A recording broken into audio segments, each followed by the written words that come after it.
হে প্রভু, হে করুণাময়, তুমি এদের অপরাধ মার্জনা করো। হায়, এরা কি করছে নিজেরা তা বুঝতে পারছে না। তুমি নিজ গুণে এদের অপরাধ ক্ষমা করো প্রভু। কয়েকটি মুসলমান একটি দরিদ্র উদাসীনকে নিদারুণ প্রহার করছিল, আর উদাসীন উচ্চস্বরে ভগবানের কাছে তাদের জন্য পূর্বোক্ত প্রার্থনাগুলো করছিলেন। এদের গতি কি হবে, এই ভাবনায় তিনি কাতর ও অভিভূত হয়ে মনের আবেগে উচ্চস্বরে তাদের মঙ্গল কামনা করছিলেন। নিদারুণ প্রহারে সাধুর সর্বাঙ্গ ক্ষত বিক্ষত হচ্ছিল, অঙ্গ ফুটে স্থানে স্থানে শোণিতক্ষরিত হচ্ছিল। সেদিকে সাধুর ভ্রুক্ষেপ নেই।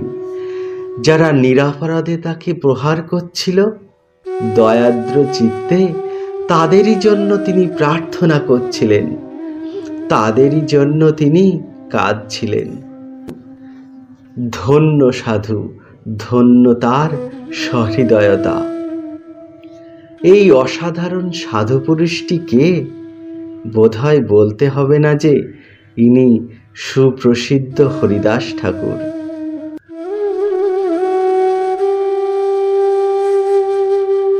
হরিদাস যে সময় জন্মগ্রহণ করেন, তখন অত্যাচারী যবনরাজের পীড়নে দেশ তখন নিতান্ত প্রপরিত। হিন্দুদেরকে ভয়ে ভয়ে নিজেদের ধর্ম প্রতিপালন করতে হতো। প্রক্ষান্তরে ধর্মজগতে তখন স্বেচ্ছাচার পূর্ণমাত্রায় বিরাজিত। কেউ কাউকে মানে না, কেউ কারোর কথাও শোনে না। বৌদ্ধ ধর্মের মত তখন কলুষিত হয়ে পড়েছে। শঙ্করের অদ্বৈতবাদ বিকৃত অবস্থা প্রাপ্ত হয়েছে, আর পৌরাণিক ভক্তিবাদ তখন লুক্কায়িত বললেও হয়। সময় বুঝে ধর্মজ্ঞানবিহীন তান্ত্রিক দল মাথা তুলে দাঁড়িয়েছে। বামাচারী কাপালিক অসংখ্য শ্রেণীর মানুষ সমাজে বাসা বেঁধেছে। বস্তুত রক্তচন্দন চর্চিত কপাল আর মধ্য মাংসাশী তান্ত্রিকের অনাচারে সমস্ত দেশ তখন প্রাণ শূন্য। আর যারা পণ্ডিত বলে পরিচিত, তারাও শুধু জ্ঞান চর্চায় শুষ্ক হৃদয়, ভক্তি শূন্য। দেশের অবস্থা যখন এইরূপ, তখন ভক্তির ভাণ্ডার হৃদয়ে ধারণ করে করুণ হৃদয় হরিদাস জন্মগ্রহণ করেন। এই হরিদাস যবন কুলোদ্ভব বলে পরিচিত। চৈতন্য চরিতামৃত ও চৈতন্য ভাগবত বলছে যে হরিদাস যবন। আবার কিছু গ্রন্থে পাওয়া যায় তিনি ব্রাহ্মণ পরিবারে জন্মগ্রহণ করে পরবর্তী সময়ে মুসলিম এক পরিবারে প্রতিপালিত হন। এই হরিদাস ঠাকুর যশোয়ার জেলার অন্তর্গত বনগ্রাম সাব ডিভিশনের নিকটে অতি প্রাচীন বুড়ন গ্রামে জন্মগ্রহণ করেন। হরি নাম শুনলে কি জানি কেন হরিদাসের হৃদয় নেচে উঠত, প্রতি অঙ্গ পুলকিত হতো। তার হৃদয় কেন নেচে উঠত হরিদাস তা বুঝতে পারতেন না। চণ্ডীদাসের একটি পদ আছে, সই কে বা শুনাইল শ্যামনাম, কানের ভিতর দিয়া মরমে পশিল গো, আকুল করিল মোর প্রাণ। হরিদাসের প্রাণ হরিনাম শুনলে বাস্তবিকই আকুল হয়ে উঠত। হরিনাম তার মরমে পশে গিয়েছিল, তাই তার বদন আর ওই নাম ছাড়তে পারত না। কিন্তু এই হরিনাম করতে থাকায় তিনি অচিরেই গৃহের ও সমাজের চক্ষুশূল হলেন। তাই একসময় গৃহত্যাগ করতে বাধ্য হলেন। গৃহত্যাগে হরিদাসের অনুমাত্র দুঃখ রইল না। সানন্দ চিত্তে তা ভগবানের আশীর্বাদ বলে গ্রহণ করলেন। বাইরের লোক আর তাকে বিষাক্ত শব্দ স্বরে আর জর্জরিত করতে পারবে না। প্রাণ ভরে আপাতত হরিনাম গান করতে পারবেন। তাই হরিদাসের আনন্দের আর সীমা নেই। তিনি প্রফুল্ল চিত্তে বাড়ি ছেড়ে চলে গেলেন ও নিকটবর্তী বেনাপোলের জঙ্গলে একটি কুঠির বেঁধে বাস করতে লাগলেন। কুঠিরের দ্বারে তুলসীর বেদি তৈরি করলেন, গলায় তুলসীর মালা পরলেন, গঙ্গা মৃত্তিকার তিলক আর তুলসীর মালায় উচ্চস্বরে হরিনাম জপ করতে লাগলেন। হরিদাসের বিশ্বাস, যে কেউ হোক না কেন, কোনো প্রকারে একবার হরিনাম নিলেই সে তরে যাবে। জপ করা দূরে থাক, তার বিশ্বাস হরিনাম শুনলেও জীবের অবিদ্যা বন্ধন দূরীভূত হয়। সুতরাং হরিদাস কিছু সংখ্যক নাম উচ্চস্বরে জপ করতেন। এই রূপে হরিদাস প্রতিদিন 3 লক্ষ হরিনাম জপ করতেন।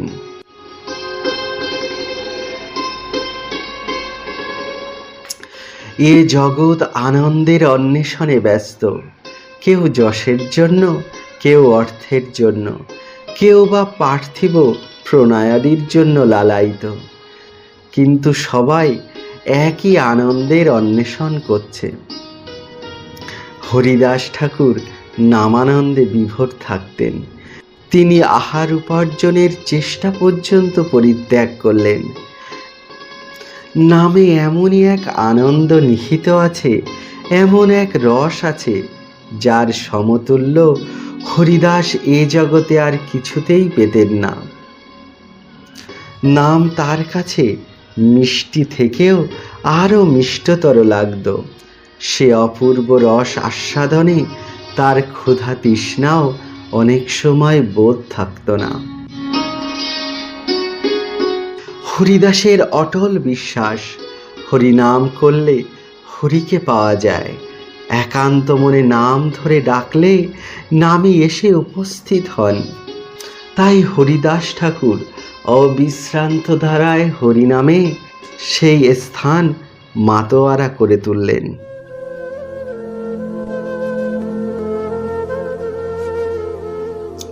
প্রভু, আমি অতি অপরাধিনী, আমার পাপের আর সীমা নেই। এ হতভাগিনীর কি উপায় আছে? উচ্চস্বরে ক্রন্দন করতে করতে একটি পরম সুন্দরী যুবতী একদা হরিদাসের চরণ ধরে পড়ল। মা, তুমি হরিনাম করো, তোমার আর ভয় নেই। এই বলে হরিদাস তাকে সান্ত্বনা করতে লাগলেন। এই সুবেশা যুবতীটি কে? হ্যাঁ, তার কথাই এবার বলবো। হরিদাসের এখন পরীক্ষার সময় উপস্থিত। হরিদাসের বীরত্ব এখন জগৎ দেখবে। হরিদাসের প্রভু হরিদাসের দ্বারায় জগৎকে দেখাবেন যে তার ভক্তের কাছে রিপুগণ বিষ দাঁতহীন সাপের ন্যায় খেলার বস্তু। বনগ্রামের জমিদার রামচন্দ্র খান দুষ্টু প্রকৃতির লোক, পরশ্রীকাতর ও ভক্তদেশী। হরিদাসের প্রভাব ও তার ব্যবহার রামচন্দ্রের ভালো লাগলো না, কিন্তু হরিদাসের কোনো ছিদ্রও খুঁজে পেলেন না যে তিনি কিছু করতে পারেন। তাই একদিন সে সবচেয়ে সুন্দরী এক বারবনিতাকে ডেকে হরিদাসের বৈরাগ্য ধর্ম বিনাশ করতে অনুরোধ করলেন। রামচন্দ্র খানের আদেশে লক্ষ্মীহীরা নামক এক সুন্দরী বারবনিতা এক রাত্রিতে হরিদাসের নিকটে গমন করল। বৈষ্ণব রীতি অনুসারে তুলসী প্রদক্ষিণপূর্বক হরিদাসকে প্রণাম করে তার সেই ক্ষুদ্র কুঠিরের দ্বারে এসে বসলেন। সেখানে তিনি নানা রকম অঙ্গভঙ্গি করে হরিদাসের মনোযোগ আকর্ষণ করার চেষ্টা করলেন। হরিদাস এখন পূর্ণ যুবক, সুবলিত শরীর, দীর্ঘ বাহুযুগল। হরিদাসের অন্তর অত্যন্ত নির্মল ও প্রফুল্ল। সে প্রফুল্লতা বদনে পরিব্যক্ত হচ্ছে। বস্তুত হরিদাস শ্রীমান ও পরম সুন্দর পুরুষ। হরিদাসকে দেখে সে বারনারী যথার্থই বিমুগ্ধ হয়ে গেল। তাই পাপ কথা উচ্চারণ করতে তার কষ্ট হলেও নিদারুণ অর্থলোভে সেই কুটিল চরিত্রা নারী স্পষ্টাক্ষরে নিজের অভিলাষ জ্ঞাপন করলেন। যার হৃদয় ক্ষেত্রে নিরন্তর অমিয়ধারা প্রবাহিত হচ্ছে, সে কি বিলাস রসিকার রসালাপে আকৃষ্ট হয়? হরিদাস মুহূর্ত মাত্র পতিতা মাতার কথা মনে করলেন। হতভাগিনীর দশা ভেবে তার করুণ হৃদয় আর্দ্র হল। তিনি কৃপার্থ হয়ে মনে মনে একটি সংকল্প করলেন। পরে বললেন, প্রত্যহ 3 লক্ষ নাম জপ আমার নিয়ম। তা না করে কিছু করতে আমার অধিকার নেই। তুমি একটু অপেক্ষা করো, তারপর তোমার মনোরথ সিদ্ধ হবে। সেই পতিতা মাতা বসেই রইল। এদিকে 3 লক্ষ নাম করতে করতে রাত্রি প্রভাত হয়ে গেল। বিফল মনোরথা বার বিলাসিনী প্রত্যুষে রামচন্দ্রের নিকট গমন করল। হরিদাসের রূপ তার ব্যবহার কীর্তন করলেন। দুষ্ট রামচন্দ্র খান তাতে নিরস্ত হলেন না, পুনর্বার তাকে পাঠালো। রমণী সে রজনীতেও হরিদাসের কুঠির দ্বারে হরিনাম শুনতে শুনতে পূর্ববৎ কাটালো। তারপর দিন আবার রাত্রি আসলো। পতিতা মাতা আবার কুঠির দ্বারে, কিন্তু সে রাত্রিতে বেশ্যার আর সে পূর্ব ভাব রইল না।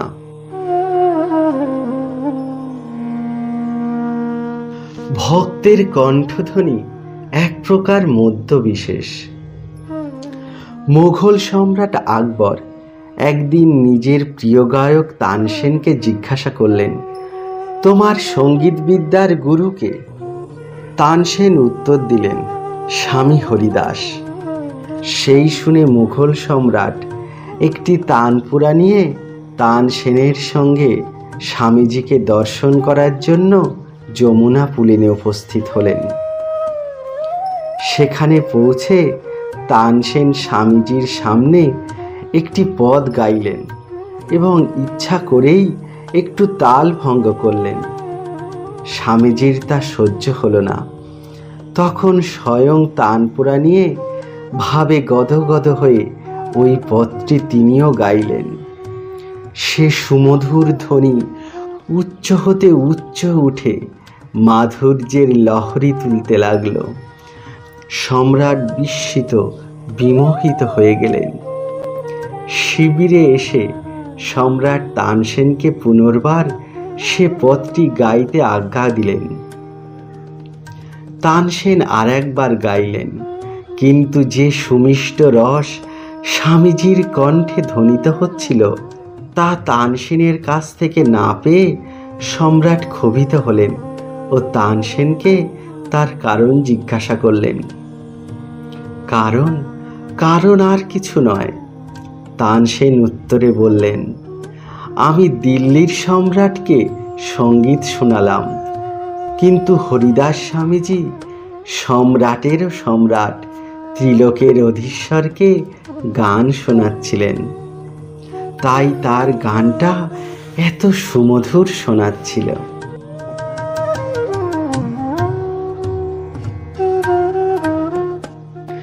এইভাবে 3 রাত্রি হরিদাসের মুখে হরিনাম শুনে পতিতার মন ফিরে গেল। হরিদাসের মুখোচ্চারিত মধুর ধ্বনি থেকে থেকে পতিতা মায়ের মনে জেগে উঠতে লাগলো। এই জন্যই বোধহয় শাস্ত্র এত করে সাধু সঙ্গের ভুরি ভুরি উপদেশ দান করে গেছেন। বস্তুত এ অসার সংসারে সৎসঙ্গই সার বস্তু।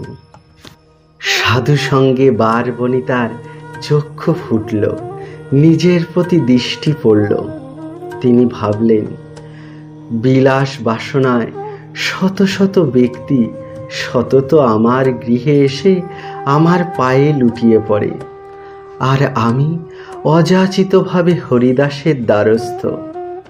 কিন্তু হরিদাস ঠাকুর 3 রাত্রি মধ্যে আমার প্রতি একবারও ভ্রুক্ষেপও করলেন না।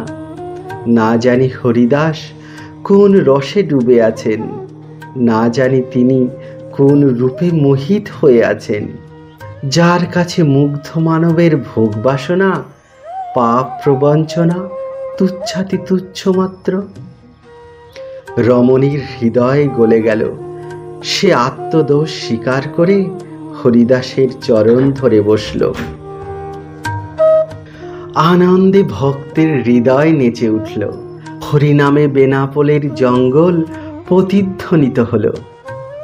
হরিদাস আনন্দ ভরে স্নেহ সহকারে লক্ষ্মীরাকে বললেন, মা, আমি সবই জানতে পেরেছিলাম, তবে তোমার দশাদর্শনে বড় দুঃখ হয়েছিল, তাই তোমার জন্যই প্রতীক্ষা করছিলাম, নতুবা তখনই এদেশ পরিত্যাগ করে যেতাম। চৈতন্য চরিতামৃতে এই অংশটি বড় সুন্দর করে উপস্থাপন করা হয়েছে। বেশ্যা কহে, কৃপা করি করো উপদেশ, কি মোর কর্তব্য যাতে যায় সর্বক্লেশ। ঠাকুর কহে, ঘরের দ্রব্য ব্রাহ্মণে করো দান, এই ঘরে আসি তুমি করহ বিশ্রাম। নিরন্তর নাম লহ তুলসী সেবন, অচিরাতে পাবে তবে কৃষ্ণের চরণ। হরিদাস ঠাকুর তাকে হরিনাম মহামন্ত্র উপদেশ ও তৎসাধন প্রণালী শিখিয়ে দিয়ে চলে গেলেন। লক্ষ্মীরা গুরুর উপদেশ মতো তার উপার্জিত অর্থাদি ব্রাহ্মণগণকে বিতরণ করলেন।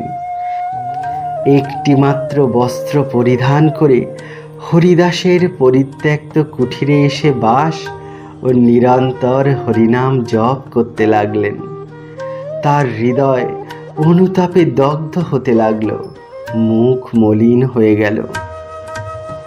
2 দিন পূর্বে যে অহংকারে ভূমিতে পা ফেলত না, আজ সে দিনাতি দিনা। 2 দিন পূর্বে যে কেশভার হতে কত সুগন্ধ উদ্গীর্ণ হতো, অভিমানের উৎসর্গস্বরূপ সে কেশ আজ মস্তক হতে অপসারিত হয়েছে।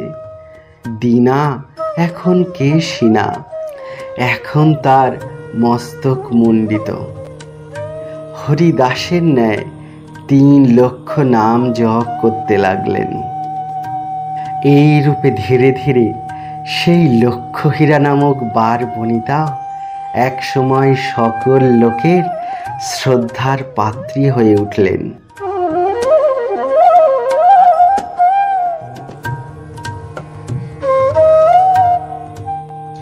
বেনাপোলের জঙ্গল ত্যাগ করে হরিদাস ফুলিয়াতে এসে বাস করতে লাগলেন। অতি অল্প দিনের মধ্যেই হরিদাসের এই নামের প্রতি অনুরাগ সেখানকার কাজীর কানে গেল। কাজী হরিদাসের উপর মহাক্রুদ্ধ হলেন। সে সময় হিন্দুই হিন্দুয়ানি করতে ভয় পেত। সেই মুসলমানের পূর্ণ প্রভাবের সময় মুসলিম ধর্ম অবহেলা করে কোরআনোক্ত ধর্ম ত্যাগ করে হরিদাস কাফেরের ধর্ম যাচনা করছেন। সত্যি হরিদাস ভগবানের নামে অকুতভয় হয়েছিলেন। মুলুকপতি হরিদাসকে ডেকে এনে বন্দি করে রাখলেন, কিন্তু যিনি নামাবেশে দিবানিশি বিভোর, তার কারাগারই কি আর বাইরের স্বাধীন পরিবেশই কি। বন্দিগণ হরিদাসের আনন্দ সারল্যে মুগ্ধ হয়ে গেল। হরিদাসের বিচিত্র চরিত্র চিন্তা করে নিজেদের দুঃখ জ্বালা ভুলে গেল। তাদের মন পবিত্র হলো। তারাও হরিদাসের সাথে হরি হরি বলতে লাগলেন। পরদিন বিচার আরম্ভ হলো। মুলুকপতি হরিদাসকে বললেন, দেখো, বহু ভাগ্যে মুসলমান হয়, তুমি মুসলমান হয়ে কেন হিন্দুর আচরণ করো? হরিদাস স্বাভাবিক বিনয়ের সাথে উত্তর করে বললেন, যথা চৈতন্য ভাগবতে বলছেন, শুনো বাপ, সবারই একই ঈশ্বর, নামমাত্র ভেদ করে হিন্দু ও যবনে, পরমার্থে এক কহে কোরআনে পুরাণে, এক শুদ্ধ নিত্য বস্তু অখণ্ড অব্যয়, পরিপূর্ণ হইয়া বসে সবার হৃদয়। এই রূপে হরিদাস মুলুকপতির দরবারে উদার বৈষ্ণব ধর্মের ব্যাখ্যা করলেন। বললেন, ভগবান যাকে যেরূপ প্রেরণা করেন, লোকে তদ্রূপ কার্যই করে থাকে, তাতে দোষ কি? এই রকম হরিদাসের যুক্তিযুক্ত মধুর বাক্যে বিচারপতি সন্তুষ্ট হলেন। কিন্তু গোরাই নামক তার কুচক্রী মন্ত্রী বলল, হরিদাসকে কঠিন দণ্ড দেওয়াই কর্তব্য, না দিলে আচারভ্রষ্ট মুসলমানগণ প্রশ্রয় পাবে এবং মুসলিম ধর্মের প্রতি অবমাননা হবে। তখন মুলুকপতি বললেন, তোমার ভালোর জন্যই বলছি হরিদাস, তুমি আবার কলমা পড়ে পবিত্র হও, হরি নাম ছেড়ে দাও, তোমার কোনো ভয় থাকবে না। যে ভক্তি উদয় হলে সমন ভয় দূরে যায়, যে পীযূষ পানে ভক্তের জীবন মরণ অমৃতাত্মক হয়ে যায়, সে সুধাসাগরে দিবানিশি সন্তরণ দিচ্ছেন, তাকে ভয় প্রদর্শন? হরিদাস উত্তরে বললেন, খণ্ড খণ্ড হয় দেহ, যদি যায় প্রাণ, তবু বদনে না ছাড়ি হরিনাম। এর নামই ঐকান্তিকতা। হরিদাসের উত্তর শ্রবণে মুলুকপতি ক্রুদ্ধ হয়ে উঠলেন। অবসর বুঝে গোরাই পরামর্শ দিল যে 22 বাজারে হরিদাসকে বেত্রাঘাত করা যাক। মুসলিম ধর্ম পরিত্যাগের এটাই হবে ওর প্রায়শ্চিত্ত।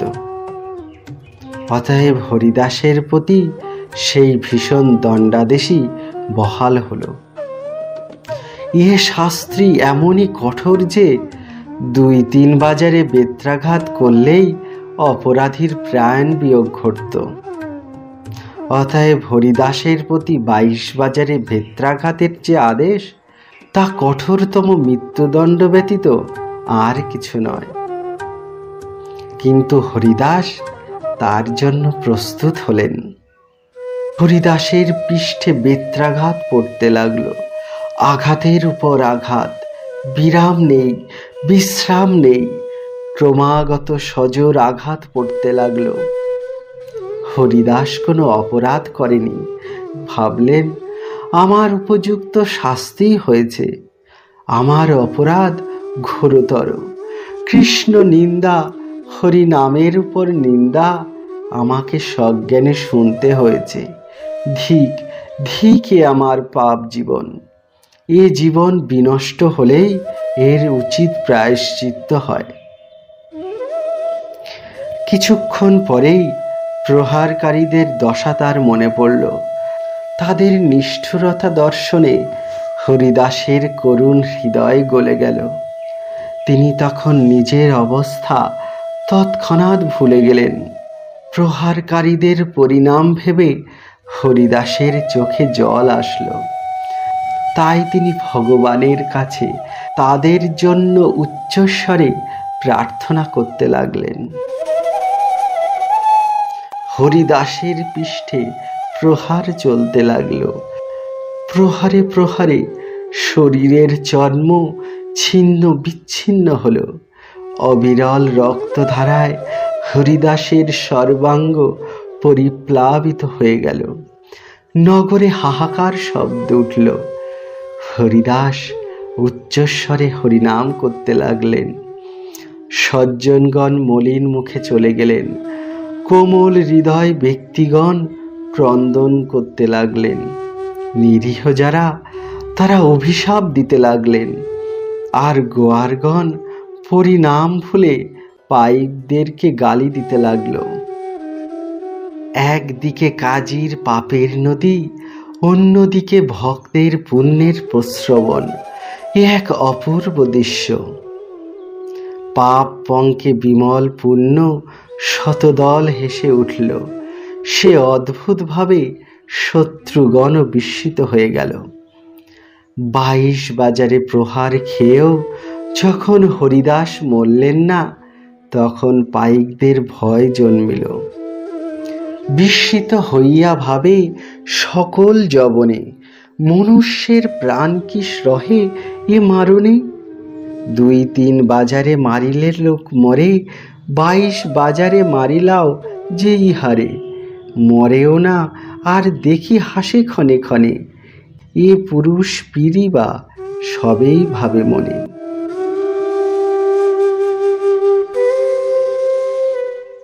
হরিদাস ঠাকুর এ অবস্থাতেও যবনদের প্রতি কি পারত? যখন পাইকগণ হরিদাসকে কাতর হয়ে জানালেন যে আপনাকে না মারতে পারলে কাজী আমাদের প্রাণ নেবেন, তখন হরিদাস ধ্যানের মাধ্যমে সমাধিতে গেল।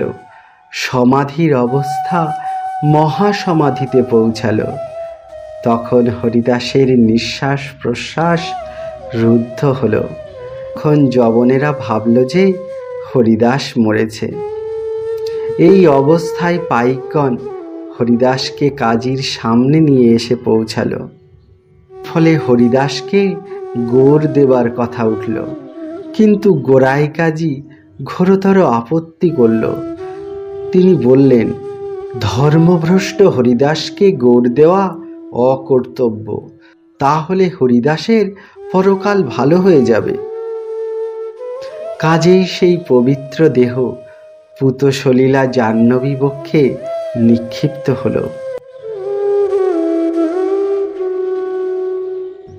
কিবা অন্তরিক্ষ, কিবা পৃথিবী গঙ্গায়, না জানেন হরিদাস আছেন কোথায়। এই রূপে হরিদাস ভাসতে ভাসতে চললেন। নিঃশ্বাস প্রশ্বাস রুদ্ধ, কিন্তু তবুও হরিদাস তলিয়ে গেলেন না, ভেসে ভেসেই চললেন। ভক্ত সংস্পর্শে গঙ্গা যেন নেচে উঠলেন। তরঙ্গ ভঙ্গে হরিদাসের প্রতি অঙ্গ যেন স্বহস্তে সম্মার্জন করতে লাগলেন। তার সুশীতল বাড়ি স্পর্শে হরিদাসের অঙ্গ সুন্দর হয়ে গেল, রক্তস্রাবাদি বিদরিত হল। গঙ্গায় ভাসতে ভাসতে বহুক্ষণ পরে হরিদাসের সমাধিভঙ্গ হল। সংজ্ঞা লাভ করে তিনি তীরে উঠলেন। হরিদাস তীরে উঠলেন, আর গগন ভেদ করে হরিধ্বনি উঠল। হরিনামের বিজয় পতাকা উড্ডীন্ন হল। হরিদাসের চরিত্র প্রমাণ করল, জগতে হরিনামই সত্য, হরিনামই নিত্য, হরিনামের মহিমা অকথ্য। জগতে জয় জয়কার পড়ল, হিন্দুগণ আনন্দে নৃত্য করতে লাগলো। অগণ্য অসংখ্য অসুর এই সূত্রে দেব স্বভাব প্রাপ্ত হল। হরিনামে আকৃষ্ট হয়ে তারা পরিত্রাণ পেল। হরিদাসকে দেখে যবনগণ তখন অবাক। মুলুকপতি ও গোরাই প্রভৃতি সম্ভ্রান্ত ব্যক্তিগণ হরিদাসকে পীর জ্ঞান করে অত্যন্ত ভীত হলেন। এমনকি স্বয়ং মুলুকপতি গঙ্গা তীর পর্যন্ত আগমন করে জোর হাতে হরিদাসের নিকট ক্ষমা প্রার্থনা করতে লাগলেন।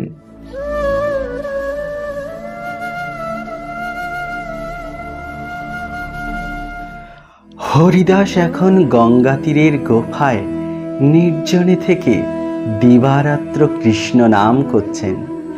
রোজ 3 লক্ষ নাম করেন। গোফায় তার বৈকুণ্ঠ ভবন। সেই গুফাতে মহাবিষধর সাপ থাকে। তার বিষের জ্বালা কেউ সহ্য করতে পারে না। সাপের ভয়ে হরিদাস ঠাকুরের সঙ্গে কেউ আলাপ করতেও আসতে পারে না। এই বিষধর সাপের কথা কিন্তু হরিদাস কিছুই জানেন না। ব্রাহ্মণগণ বললেন, হরিদাসের আশ্রমে এত উত্তাপ জ্বালা কিসের? বয়স্ক ওঝারা বললেন, মহাবিষধর সাপের কারণেই এই উত্তাপ এবং জ্বালা।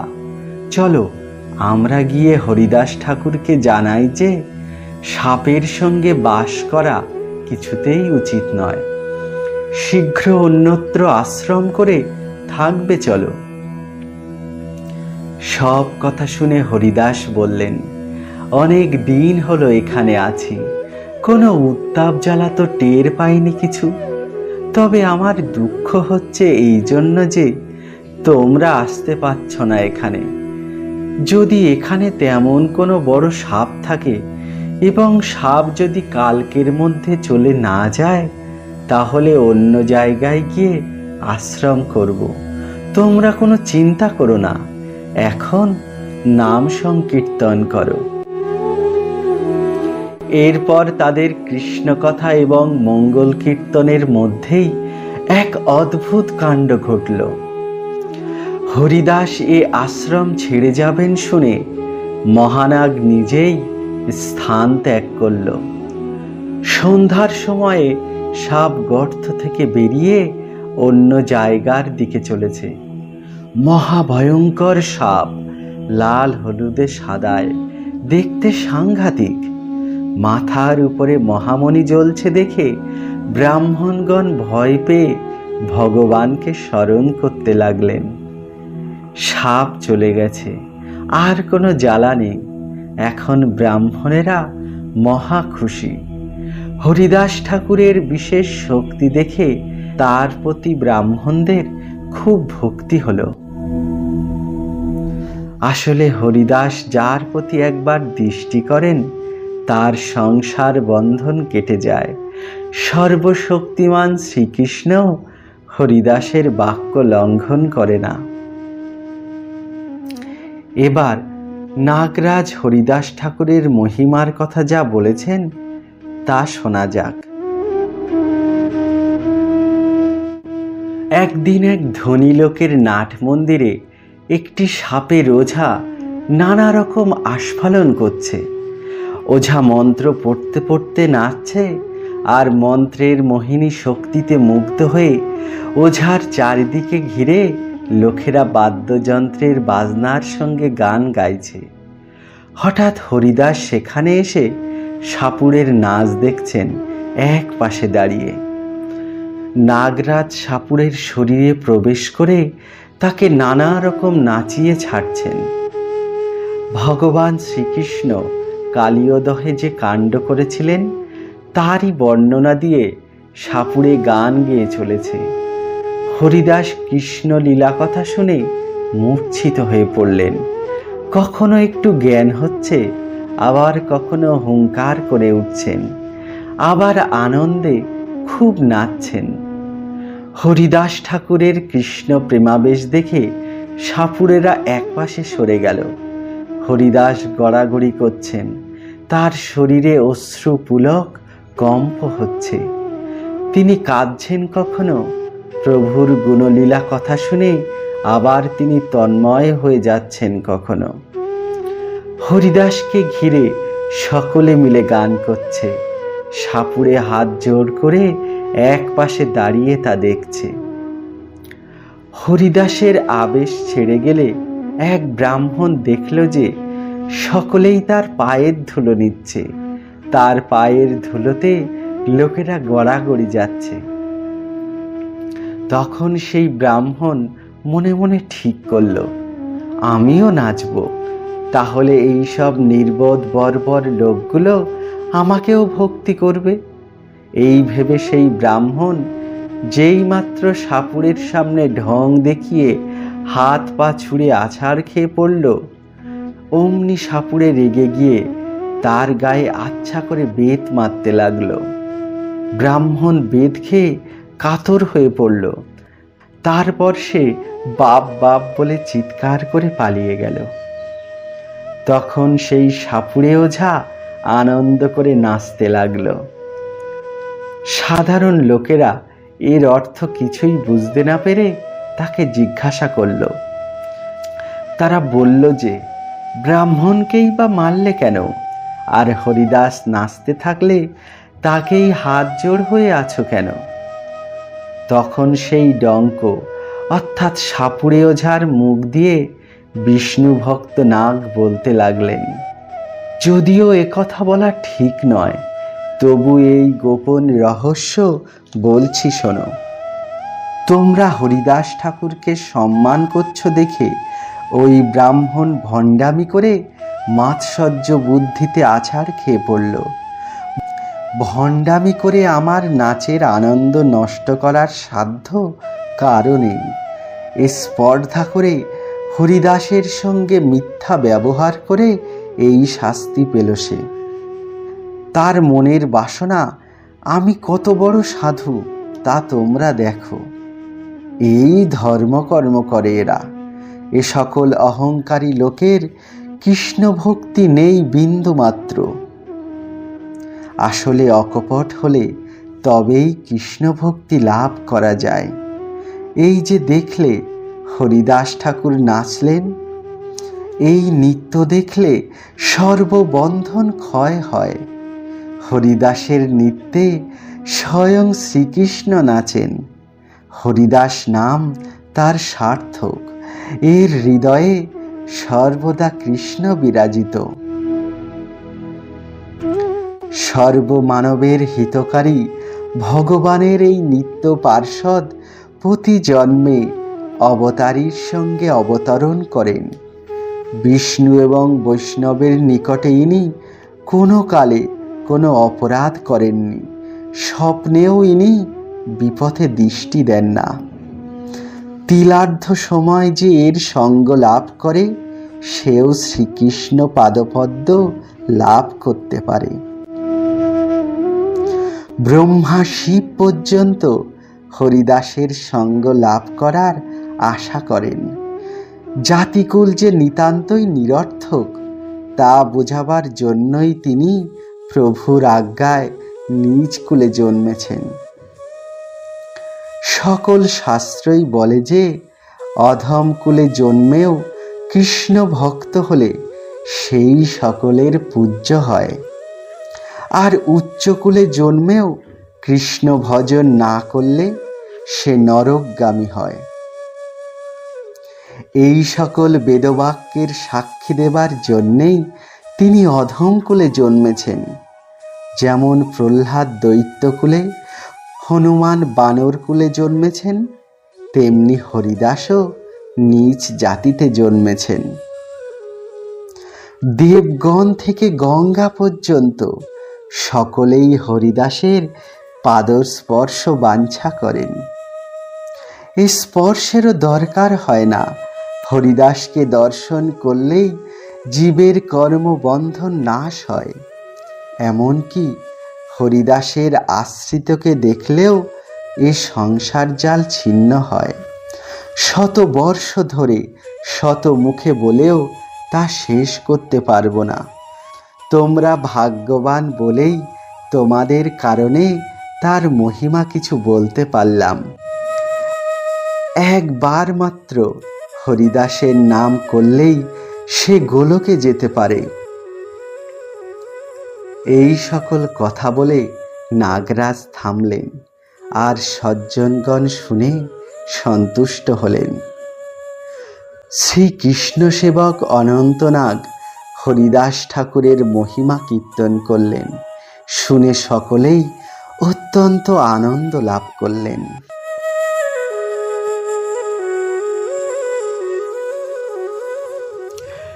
গৌরচন্দ্রের বাল্যকালের পূর্বেই এই সকল ঘটনা ঘটেছে।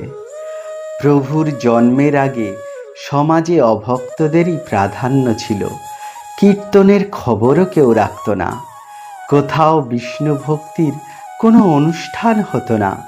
বৈষ্ণবগণকে সাধারণ লোকেরা উপহাস করত। সাধুগণ নিজেদের মধ্যে হাতে তালি দিয়ে চুপচাপ নাম করতেন। পাষণ্ডগণ তাতেও এদের নিয়ে ব্যঙ্গ বিদ্রূপ করত, বলতো এই বামুনদের কারণে দেশ ছাড়ে খারে যাবে, দেশে দুর্ভিক্ষ হবে। সরল মানুষদের ঠকিয়ে ভিক্ষা করে খাবার জন্যই এরা কীর্তনের কৌশল ধরেছে। বর্ষার 4 মাস, এই সময় ভগবানের নিদ্রার সময়। এ সময় তাকে ডেকে ঘুম ভাঙানো উচিত নয় মোটেও। যদি ঘুম ভেঙে যায় তাহলে তিনি রেগে যাবেন, তখন দেশে দুর্ভিক্ষ হবে। কেউ আবার বলে, যদি ধানের দাম বাড়ে তাহলে এগুলোকে ঘাড় ধরে আচ্ছা করে মারব। আবার মাঝামাঝি লোকেরা কেউ বলে, একাদশীতে রাত জেগে ভগবানের নাম করা আর রোজ কীর্তন করার কি আছে? ভক্তগণ এইসব আলোচনা শুনে দুঃখ পেলেও কীর্তন করা কেউ ছাড়েন না। সমাজে ভক্তিহীনতা দেখে হরিদাসও মনে বড়ই দুঃখ পান। তথাপি তিনি উচ্চস্বরে হরিনাম কীর্তন করে চলেছেন। পাষণ্ডগণ কিন্তু কিছুতেই উচ্চ কীর্তন সহ্য করতে পারছে না। হরিনদী গ্রামের এক দুর্মতি বামুন একদিন হরিদাসকে দেখে রেগে গিয়ে বলছে, চিৎকার করে ভগবানকে ডাকার কি দরকার তোমার? শাস্ত্রে আছে মনে মনে তাকে ডাকতে হয়। কোন শাস্ত্র বলেছে যে চিৎকার করতে হবে? আরে তুমি তো শাস্ত্র কিছুই জানো না, এখনকার পণ্ডিতদের কাছেই জেনে নাও না। হরিদাস তার উত্তরে বললেন, তোমরা ব্রাহ্মণেরাই তার তত্ত্ব জানো। তোমাদের কাছেই আমি যা কিছু কিছু শুনেছি তাই বলে বেড়াই। শাস্ত্রে আছে উচ্চস্বরে নাম করলে 100 গুণ পুণ্য হয়, দোষ তো কিছুই নেই তাতে। ব্রাহ্মণ তার উত্তরে বললে, উচ্চস্বরে নাম করলে পুণ্য হওয়ার কি কারণ বলো দেখি? তখন হরিদাস ঠাকুরের মুখে শাস্ত্র ব্যাখ্যা স্ফুরণ হতে লাগল এবং তিনি কৃষ্ণ ভক্তির আনন্দে সেই ভাগবতী কথা বলতে লাগলেন। একবার কৃষ্ণ নাম শুনলে পশু পক্ষী কীট পতঙ্গ পর্যন্ত বৈকুণ্ঠ লোক প্রাপ্ত হয়। ভাগবতে সর্পদেহধারী বিদ্যাধর সুদর্শন শ্রীকৃষ্ণকে বলেছেন, একবার মাত্র তোমার নাম উচ্চারণ করলে জীব তখনই নিজেকে এবং নিজের মতো সমস্ত শ্রোতাকে এবং সেই শ্রোতাদের সঙ্গীদেরও পবিত্র করে দেয়। পশু পক্ষী কীটেরা হরিনাম নিতে পারে না, তারা হরিনাম শুনেই উদ্ধার পায়। জপ করে যে সে নিজে উদ্ধার পায়, আর উচ্চস্বরে কীর্তন করলে পরোপকার হয়। তাই উচ্চ কীর্তনে 100 গুণ ফল হয়, শাস্ত্রেই সে কথা বলেছে। নারদীয় সূত্রে প্রহ্লাদ বলেছেন, যিনি শ্রীহরির নাম মনে মনে জপ করেন তার চেয়ে উচ্চস্বরে যে কীর্তন করে সে 100 গুণে শ্রেষ্ঠ। কেননা জপকারী কেবল নিজেকেই পবিত্র করতে পারেন, আর উচ্চস্বরে কীর্তন করলে নিজেও পবিত্র হন এবং শ্রোতাদেরও পবিত্র করতে পারেন। জপের চেয়ে কীর্তনকে এই জন্যেই শ্রেষ্ঠ বলা হয়েছে। জিহ্বা পেয়েও অন্য প্রাণী কৃষ্ণ নাম নিতে পারে না, মানুষ পারে। প্রাণীগণের ব্যর্থ জন্ম কীর্তন শুনে নিস্তার লাভ করে। ব্রাহ্মণ হরিদাসের কথা শুনে রেগে গিয়ে গাল মন্দ করতে লাগল। এখন হরিদাসের মতো লোকও দর্শন শাস্ত্র আলোচনা করতে লেগেছে। কালে কালে দেখছি বেদ নাশ হতে চলেছে। যুগ শেষে শূদ্র বেদ ব্যাখ্যা করবে বলা হয়েছে, তা দেখছি এখনই আরম্ভ হয়ে গেছে। শেষে যে আর কি হবে। এভাবে নিজেকে শাস্ত্রজ্ঞ প্রচার করে লোকের বাড়িতে ভালোই ভালো মন্দ খেয়ে বেড়াচ্ছিস। তোর এই কথা যদি ঠিক না হয় তাহলে তোর নাক কেটে তার মধ্যে নুড়ি ঢুকিয়ে দেব। অধম বামনের কথা শুনে হরিদাস হরি বলে একটু হাসলেন মাত্র, কিছু বললেন না। আবার উচ্চস্বরে হরিনাম কীর্তন করতে করতে চললেন। আসলে ওই গ্রামের বামুনেরা সকলেই পাপমতী। তারা শুনে কেউ কিছু বলল না।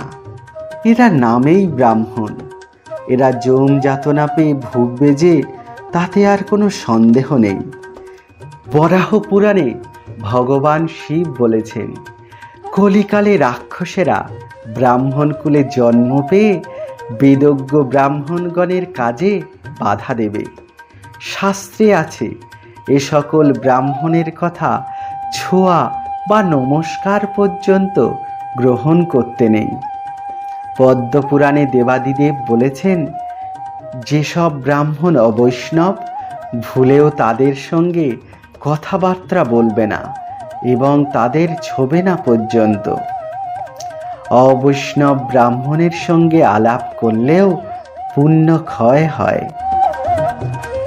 কিছুদিন পরে এই অধম বামুনের বসন্ত রোগ হয়ে নাক খসে পড়ল। হরিদাস ঠাকুরকে কুবাক্য বলার জন্যই যেন ভগবান তাকে এই শাস্তি দিলেন। জগৎবাসীকে ভক্তিশূন্য দেখে হরিদাস হরিনাম করেন আর দীর্ঘ নিঃশ্বাস ত্যাগ করেন। বৈষ্ণব দর্শন করার জন্য তার মন বড়ই ব্যাকুল হয়ে পড়েছে, তাই তিনি নবদ্বীপে চলে এলেন। হরিদাস ঠাকুরকে পেয়ে ভক্তগণ অত্যন্ত আনন্দিত হলেন। অদ্বৈত আচার্য হরিদাসকে পেয়ে খুব যত্ন করে গ্রহণ করলেন।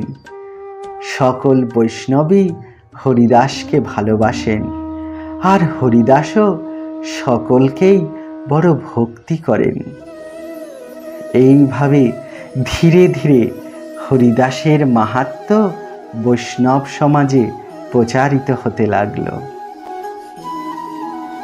জয় নিতাই।